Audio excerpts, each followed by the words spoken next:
tous, bienvenue sur Citrouille et Citron.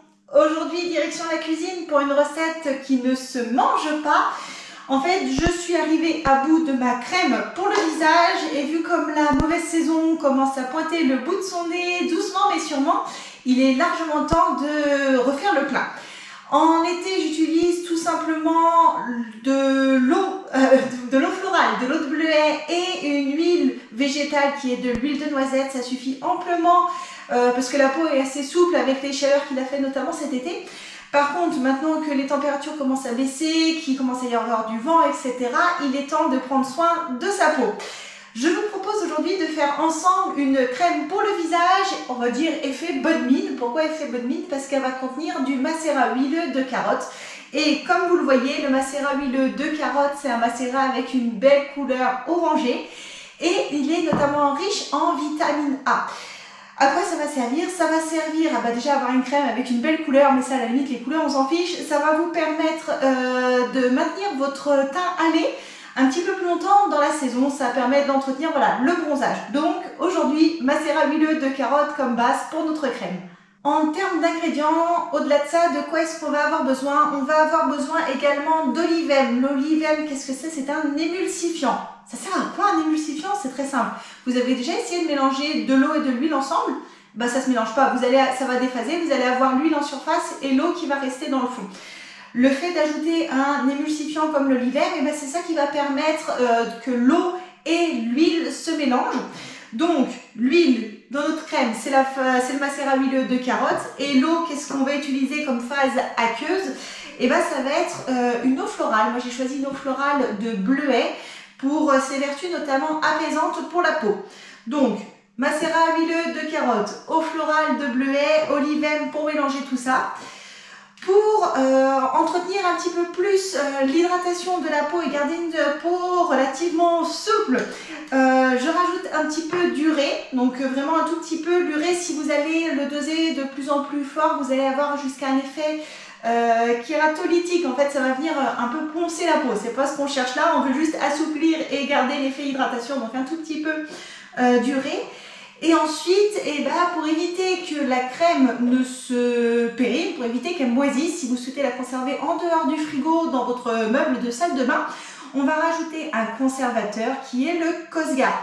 Donc c'est ce que j'ai mis dans ce petit ramequin là. On a du conservateur là-dedans et on a également deux autres ajouts optionnels. On a de l'acide hyaluronique de fruits qui va permettre une nouvelle fois d'hydrater la peau et d'effacer éventuellement des taches de soleil, etc. Et j'ai rajouté également un petit peu d'huile essentielle de lavande. D'une part pour l'odeur à la limite on s'en fiche. Ce qui m'intéresse surtout, c'est les propriétés. L'huile essentielle de lavande vraie, c'est une huile essentielle qui a un peu les mêmes propriétés que l'eau florale de bleuet, dans le sens où elle est apaisante et elle va venir régénérer toutes les petites coupures, etc. qu'on peut avoir sur la peau. Voilà pour les ingrédients, on n'a besoin que de ça comme ingrédient. En termes de matériel, on va avoir besoin d'un petit pot propre pour conserver la crème. Donc un pot, ça c'est de la récup avec un bouchon à vis, c'est très très bien. Je vous conseille fortement si vous voulez vous lancer dans les cosmétiques fait maison, d'investir dans une balance de précision qui va au gramme près et au-delà.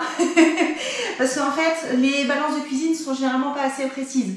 Et à partir du moment où vous allez vous lancer dans les cosmétiques, il y a certaines posologies qui vont être importantes, notamment par exemple le Cosgar, le conservateur. Là, on va vraiment aller chercher au deuxième chiffre après la virgule près pour être dans les bonnes quantités de produits. On va avoir besoin idéalement d'un petit fouet pour venir émulsionner cette préparation. Si vous n'avez pas de petit fouet, à la limite un gros fouet de cuisine ça fera le job. C'est juste que vous allez perdre plus de quantité sur les sur les morceaux de fer de votre fouet. Ou alors sinon vous pouvez peut-être tester avec une fourchette en battant bien, ça peut peut-être faire le boulot.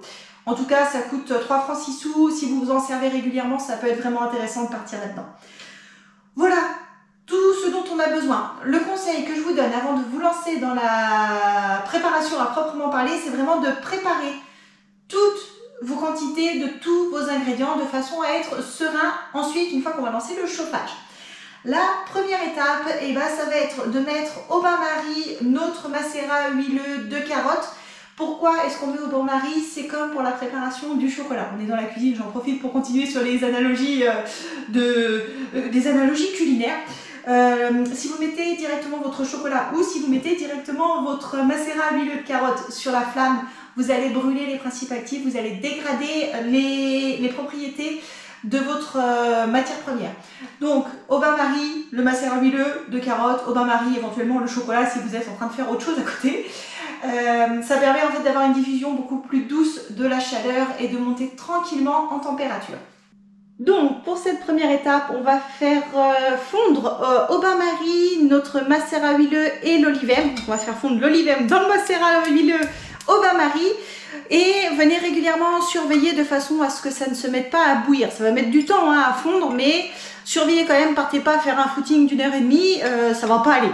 Donc c'est parti pour cette étape-là.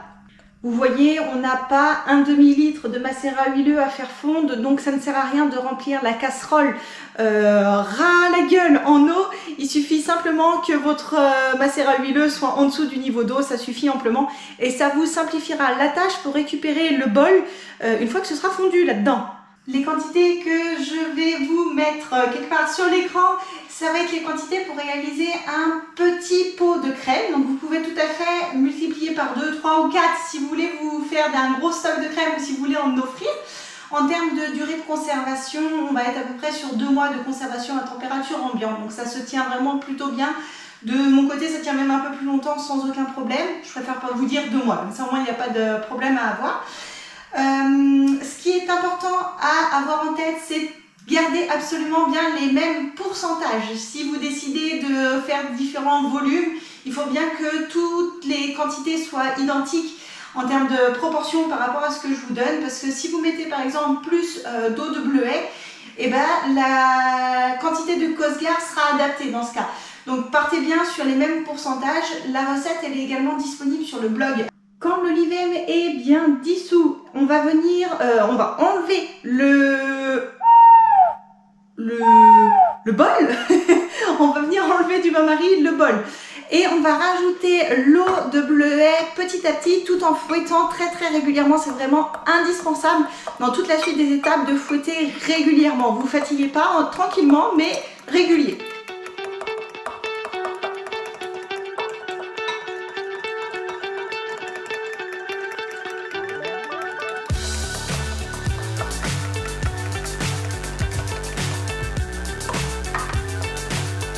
Et pour la dernière étape, on va venir ajouter tous les ingrédients qui restent, donc l'urée qui est là, le Cosgar, l'huile essentielle éventuellement. Et c'est vraiment indispensable de continuer à mélanger jusqu'à ce que la préparation soit totalement refroidie. C'est vraiment indispensable, alors je suis en train de continuer à touiller pendant ce temps-là, c'est vraiment indispensable de bien mélanger jusqu'à temps que la préparation soit refroidie. Pourquoi? Les premières fois, je me disais, bah ça y est, c'est bon, tout est mélangé, tout est bien fondu, j'arrête là. Et je mettais en pot tant que alors que la préparation était encore un peu tiède.